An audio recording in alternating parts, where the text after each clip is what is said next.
pasemos al tema nacional. Vamos a hablar un poco de lo que es el Banco Fácil.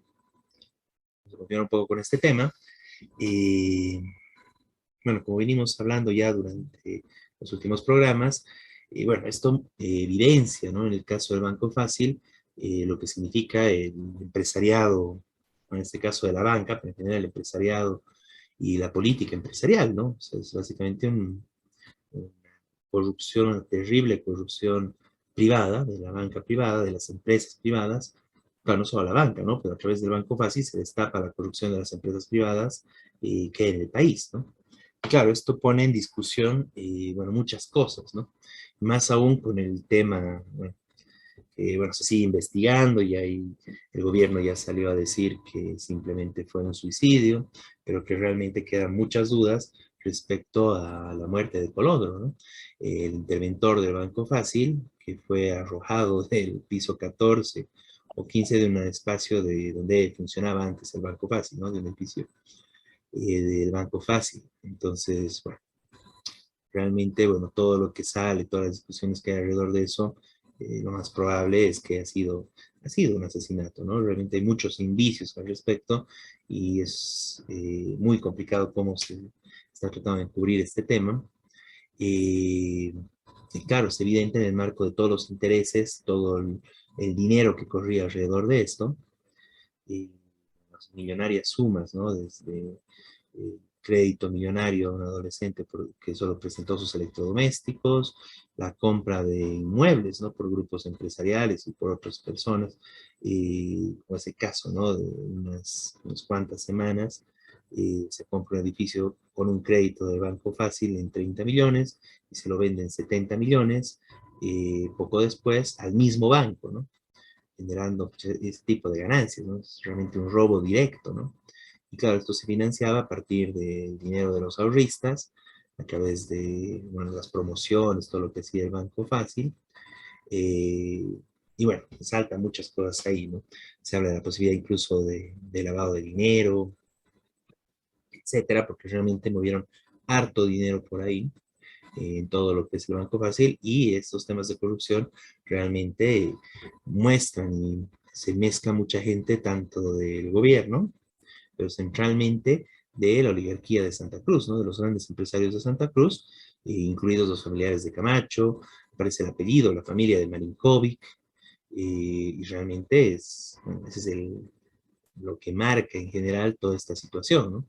La corrupción de la oligarquía de Santa Cruz. Bueno, esto es muy importante discutirlo y debatirlo en el marco más general.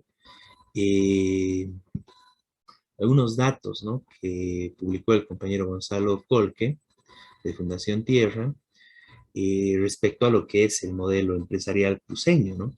Que los compartimos acá. O sea, es muy importante ver cuánto, porque supuestamente el modelo cruceño, se habla mucho de eso, que lo que producen, la riqueza, etcétera, etcétera, pero en qué medida todo este modelo realmente es financiado desde el Estado boliviano, ¿no?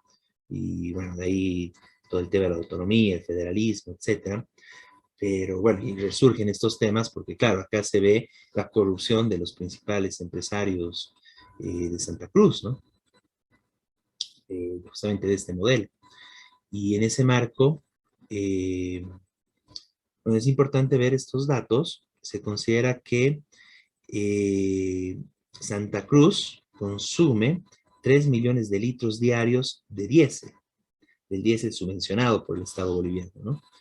De ese diésel casi la mitad, es casi la mitad de lo que se consume a nivel nacional, ¿no? 3 millones de litros diarios.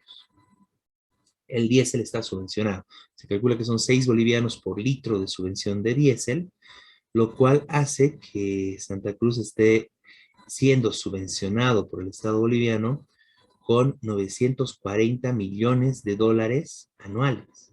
940 millones de dólares anuales. Es un monto elevadísimo. Aquí cita que es el 7% del PIB de Santa Cruz, el 40% del PIB agropecuario, o sea, cerca a la mitad de todo lo que genera la oligarquía agroindustrial de Santa Cruz, el 40% de esto es lo que se les está financiando desde el Estado central, solo a través de la subvención del diésel, ¿no? Esto habría que añadir el tema de los agrotóxicos, una serie de ventajas que tienen, y el tema de que prácticamente no pagan impuestos, ¿no? El régimen agropecuario unificado, que es el régimen al cual eh, se acogen los productores, la agroindustria, que en general, bueno, también los sectores campesinos, ¿no? Pero bueno, no tiene relación, digamos, la producción agroindustrial con la producción familiar de una familia campesina, ¿no? Pero bueno, según este régimen, el último dato, que es del 2021, lo que contribuyó la agroindustria en este tema son 4,8 millones de dólares, ¿no? Eso incluye otros sectores, ¿no? Es todo lo que se recaudó por el régimen agropecuario unificado del 2021, son 4,8 millones de dólares, o sea, prácticamente nada, ¿no? Frente a los 940, casi 1.000 millones de dólares, que es lo que se financia a través de la subvención del diésel para la oligarquía cruceña, ¿no? Bueno, esos datos son muy importantes porque esto justamente nos hace ver, desmiente totalmente la pujanza, todo lo que hablan, ¿no? Del modelo cruceño, que, etcétera, etcétera. Bueno, al final es básicamente un sector parasitario, toda la oligarquía de Santa Cruz, que viven del Estado, ¿no? O sea, han vivido del Estado central de Bolivia, no, no colaboran con impuestos, ya pagan lo mínimo de impuestos, más aún el Estado les financia prácticamente el 40%, estamos hablando de la producción que tienen, de Producto Interno, que realizan a través de la actividad agropecuaria, y realmente eso es lo que permite que sea viable y que puedan existir los negocios de la oligarquía, ¿no? Los negocios del agropecuarios en Santa Cruz. Eso es importante porque ahí se cae totalmente todo el discurso del desarrollo, etcétera, que estarían generando ahí, del modelo cruceño, etcétera. En realidad, esto básicamente es algo que se ha gestado desde el gobierno, históricamente, ¿no? Es básicamente todo el proyecto que viene desde el MNR y que sigue con el gobierno del MAS en el sentido de financiar y pagar un sector empresarial desde el Estado, ¿no? Es prácticamente un sector empresarial plenamente dependiente del Estado, que vive del Estado y vive de lo que el Estado recauda en otros sectores, que al fin y al cabo termina siendo lo que produce el pueblo trabajador boliviano, ¿no? De distintos otros sectores, ¿no? Entonces realmente eso muestra. Y claro, al ser un sector de este tipo, y además cometen este tipo de hechos de corrupción, como lo que se evidencia en el Banco Fácil, ¿no? Entonces realmente este es un tema que ameritaría ir hasta el fondo contra estos sectores empresariales corruptos, criminales. Es muy importante ver el tema, ¿no? Se habla del lavado de dinero, que el Banco Fácil estaría ligado a temas de narcotráfico, hay acusaciones cruzadas, habla Evo Morales, habla gente del gobierno, hablan algunos oligarcas también que estaban fuera, parece, del negocio del Banco Fácil, y, y es probable, ¿no? Pero es importante tener en cuenta esto. Históricamente, el núcleo, el centro, la capital del narcotráfico en el país, a través de las dictaduras centralmente que se generó esto, tanto con la dictadura de Banzer como con la de García Meza, centralmente con la de García Meza, con mucha más claridad y, bueno, y la transparencia de un narcogobierno como fue ese, el núcleo central del narcotráfico estaba en Santa Cruz, ¿no? Entonces, de ahí más bien habría que, se puede especular cuál es la vinculación actual entre Santa Cruz y el Chapar, etcétera, pero bueno, está claro de que por ahí se sigue manejando eh, todo el tema del narcotráfico, incluso con este último escándalo del avión que fue encontrado trasladando de Boa, ¿no? Un montón de droga, ¿no? Entonces, bueno, eso está por un lado, pero en general es toda una situación de corrupción, de vivir de todo lo que le da el Estado, y bueno, y ese marco es lo que genera este tipo de crímenes, como fue lo que pasa con el interventor, ¿no? Es mucho dinero, es mucho poder, que bueno, algún problema, alguna discusión, en algo no estuvieron de acuerdo en el marco de todo este tema de corrupción, que bueno, saltó por los aires, valga la expresión, este caso, ¿no? Y realmente es terrible, ¿no? Ese grado de que una autoridad boliviana caiga, digamos, sea asesinada de esa forma, ¿no? Por más de que traten de taparlo y todo, incluso si fuera un suicidio, como tratan de hacerlo ver, pues, en qué situación se habrá llegado a ese tipo de hecho, y en el marco de que, bueno, no hay transparencia en la investigación, no se muestran todas las cámaras, bueno, es una situación terrible al respecto, ¿no? Eh, bueno, ¿qué más hay alrededor de esto, no? En general, todo esto tiene que ver con la crisis económica del país, esto salta, un elemento muy interesante para tomarlo en cuenta, una comparación que trató de hacer el gobierno hasta el año pasado, ¿no? Comparando Bolivia y la economía boliviana con la economía suiza. Bueno, en ambos casos hay este tema de un banco, en el caso de Bolivia, el Banco Fácil, con esta vinculación con el empresariado boliviano. En el caso de Suiza también es bueno, anecdótico en este caso esa comparación, la quiebra del Credit Suisse, o bueno, que están tratando de salvarlo desde el Estado, un banco multimillonario internacional ligado con hechos de corrupción, pero no solo a nivel de Suiza, sino a nivel internacional, ¿no? Con multas en otros países, etcétera, por hechos de corrupción, por ocultar dinero, guardar dinero de criminales, de gente que estuvo ligada a violación de derechos humanos incluso, y bueno, distintos hechos de corrupción, ¿no? Bueno, eso muestra cómo funciona las empresas privadas, la banca privada y toda la corrupción que hay, ¿no? Y en general que, bueno, todo esto muestra los negocios sucios que se hacen en el marco de la empresa privada. Y esto vincula totalmente a, bueno, la oligarquía terrateniente, centralmente de Santa Cruz, a los distintos grandes empresarios del país y también al gobierno, ¿no? Porque en este caso, y no solo al gobierno actual, sino a los gobiernos anteriores. Bueno, Áñez está de hecho ahí adentro, ¿no? Con su exministro Marinkov y compañía, pero también el gobierno de Evo Morales, que Evo Morales sale a denunciar que Arce ya sabía de esto, y él dice, yo no sabía, yo no, ni siquiera sabía que había Banco Fácil en Bolivia hasta que volví del exilio, ¿no? Pero es un chiste, ¿no? Siendo presidente que no sepa la existencia, ni siquiera la existencia, porque así dijo, ¿no? De lo que era uno de los principales bancos del país, ¿no? Tercero o cuarto, según los distintos rubros a los que se los califique, pero es uno de los principales bancos del país, ¿no? Bueno, un chiste por parte de Evo Morales. Y eso trata de hacerlo para decir que Arce, como ministro de Economía, sabía todo lo que se estaba manejando dentro de este banco. Y bueno, ahí obviamente queda muy mal Arce, pero también queda muy mal Evo Morales, porque es un tema que ya venía desde los anteriores gobiernos. Se acusa que fue en el gobierno de Áñez donde se permitió la capitalización, ¿no? Desde la ASFI y todo esto, de que se le reconozca más dinero al Banco Fácil de lo que había registrado inicialmente. Y bueno, entonces obviamente hay una vinculación en todos estos hechos de corrupción del Estado en conjunto, ¿no? Claro, de los gobiernos de turno, pero en general del Estado, ¿no? Con ASFI, con ministerios y con el Ejecutivo presente, ¿no? Con los distintos, bueno, presidentes y obviamente los ministros, ¿no? Entonces realmente eso muestra, ¿no? La vinculación y el grado de corrupción que hay entre la empresa privada y los gobiernos de turno, ¿no? Y el Estado en general, porque al fin y al cabo es la empresa privada, la oligarquía terrateniente la que controla y la que tiene el poder finalmente por encima del Estado, ¿no? Y eso es lo que se tiene que denunciar.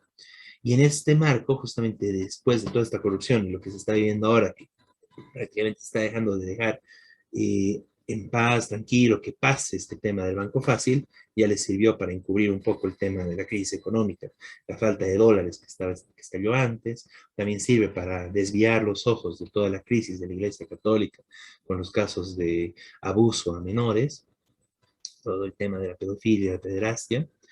Bueno, pero ahí el tema de fondo es de que esto sigue, eso está ahí, sigue habiendo problemas, ¿no? Está el tema de, bueno, todo el dinero que se les tiene que pagar a los trabajadores, y hay denuncias terribles, como que no se les va a reconocer el trabajo que hicieron justamente este último tiempo para pasar los datos a los otros bancos que se van a hacer cargo de los ahorros y las deudas del Banco Fácil, y no se les va a reconocer, se les va a pagar solo una parte, bueno, hay una serie de problemas, no se les está reconociendo lo que realmente se les tiene que pagar a los trabajadores, pero además de esto están otros hechos, como es el tema de que incluso faltando poco tiempo eh, para el quiebre del Banco Fácil, en el momento de la crisis del Banco Fácil, una de las AFPs aumentó, ¿no? Millonarias sumas, trataron de rescatar prácticamente el Banco Fácil, ¿no? Una de las AFPs privadas, ¿no? Antes de lo que está viviendo este año con la, bueno, hasta el mes pasado con la gestora, ¿no?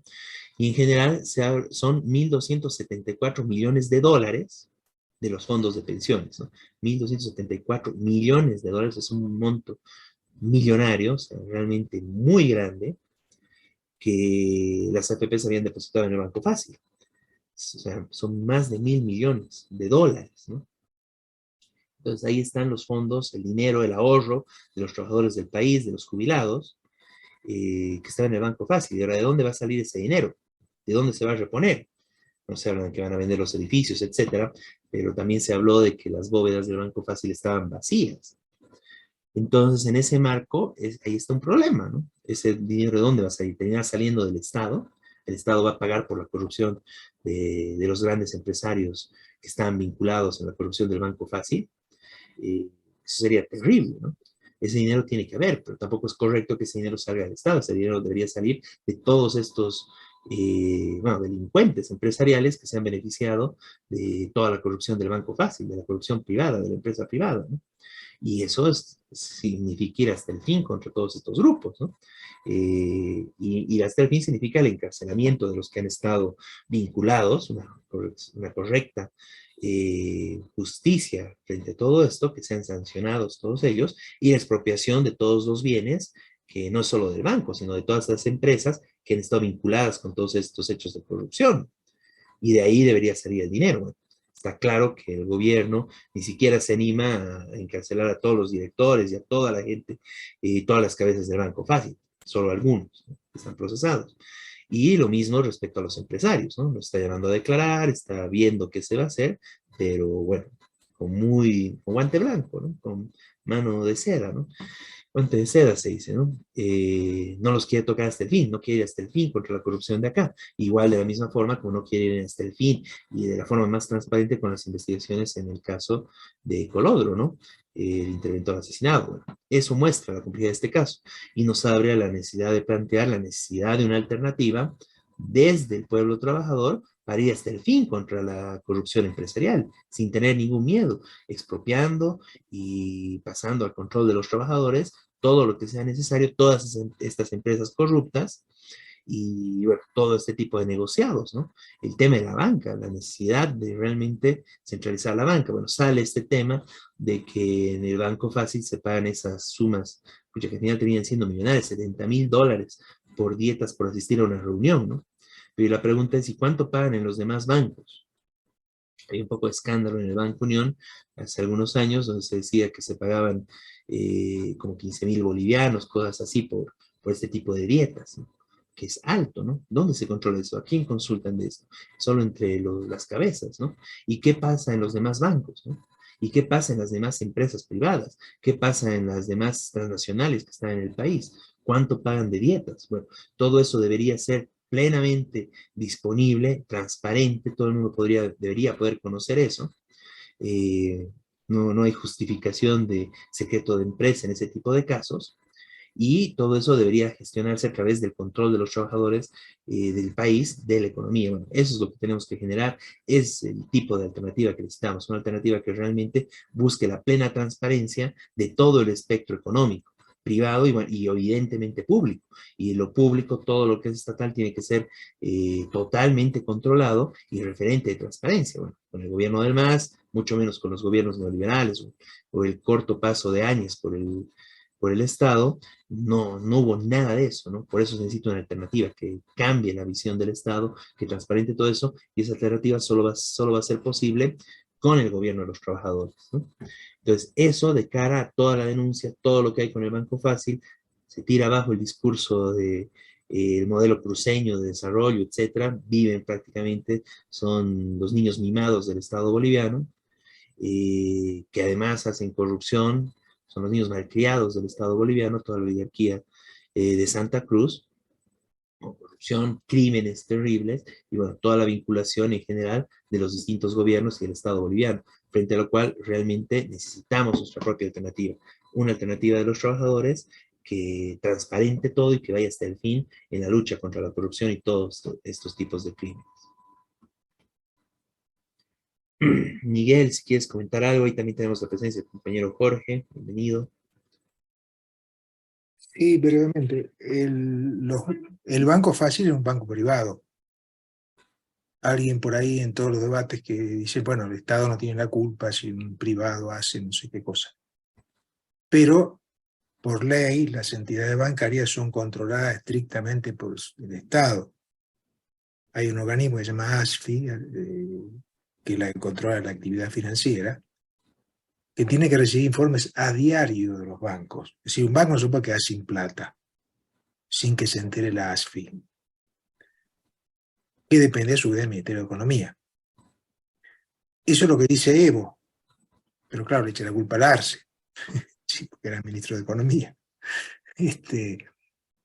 Pero tiene razón en el sentido de que bajo su gobierno empezó ya el banco ese a llevarse plata. Ahora, claro, llegó el punto, llegó la crisis, se están peleando por los dólares que quedan, y bueno, estalló la crisis de Banco Fácil, digamos, ¿no? Hasta este momento había una convivencia, bueno, quién recibiría coima, quién recibiría plata ahí del Estado, no sé, pero era como que no veían, que nada, no se sabía, que el banco estaba vaciado. Y ahora se sabe, pero entonces, como decía Beto, ¿quién va a pagar?